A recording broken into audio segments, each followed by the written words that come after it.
আমার একটাই ক্ষোভ যে কেন এটা লুকানো ঝুকানো ছিল।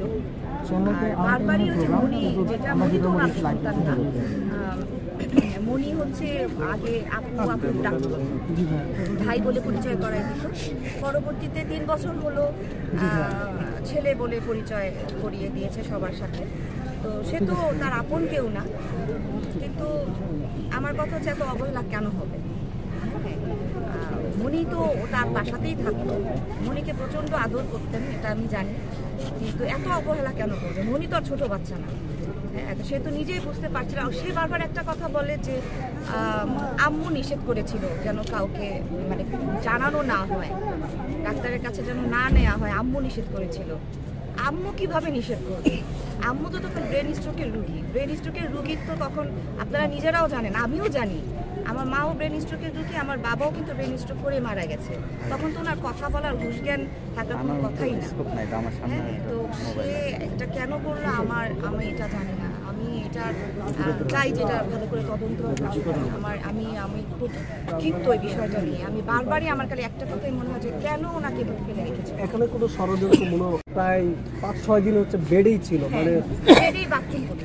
হ্যাঁ, তো এই বিষয়টা আপনি কিভাবে দেখছেন যে আসলে কি মনি কি আসলে এটা নিয়ে কোনো চক্রান্ত?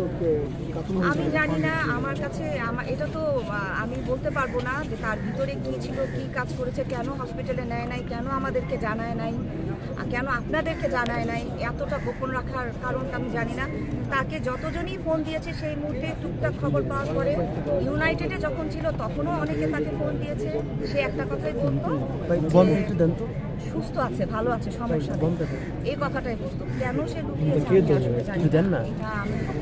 নিজেও জানতে চাই যে কারণ। মুক্তি আপা, আমরা দেখেছি আপনি বিভিন্ন জায়গায় ওনার অসুস্থতা দেখে ভালোভাবে কমেন্ট করেছেন, কেন জানানো হলো আমরা দেখেছি।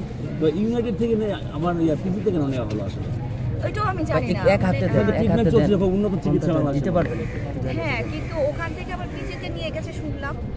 এখন কি কারণে সেটাও তো জানি না। আসলে মনির সাথে বসলে, সেগুলো নিয়ে কথা বললে তখন বোঝা যাবে। তাকে নিয়ে বসার সময়টা তো আমরা কেউ পাই, সবাই তো আসলে অঞ্জনা আন্টিকে নিয়েই দৌড়াদৌড়ির মধ্যে ছিল। আর ওনাকে দেখার পরে মানে বুকটা জাস্ট ফেটে গেছে। এই যে এই যে দেখলাম ওনার লাশটা, মানে ওনার চেহারাটা যখন দেখলাম হসপিটালে, ওনার চেহারা এই অঞ্জনা আন্টি আর সেই অঞ্জনা আন্টি এক না। হ্যাঁ, মানে আমার কাছে কেমন যেন। ওনার ড্রাইভার একটু বলছিলেন যে আপনি একটু মানুষ বেশি হয়ে যাচ্ছে ইউনাইটেডে, আসলে কার ঘরের ভিতরে কি হচ্ছে আমরা কিন্তু জানি না।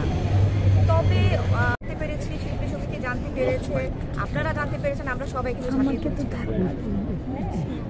এটা যদি আরো আগে হতো তাহলে এটাকে কি আপনি অবহেলা বলবেন? রাইট, অবশ্যই অবহেলা।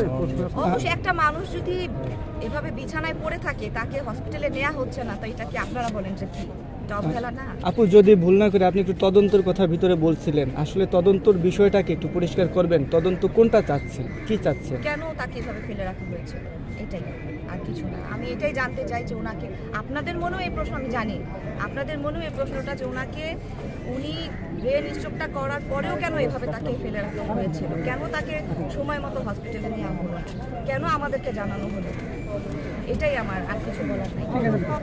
Thank you. আসলে কিছুদিন আগেও নাকি শুনলাম জায়গা টাকা বিক্রি করেছিলেন, অনেক কিছু। এখন আসলে ঘরের যে ছিলেন, যারা ছিলেন, তারাই বলতে পারবে যে ঘটনাটা কি হয়েছে।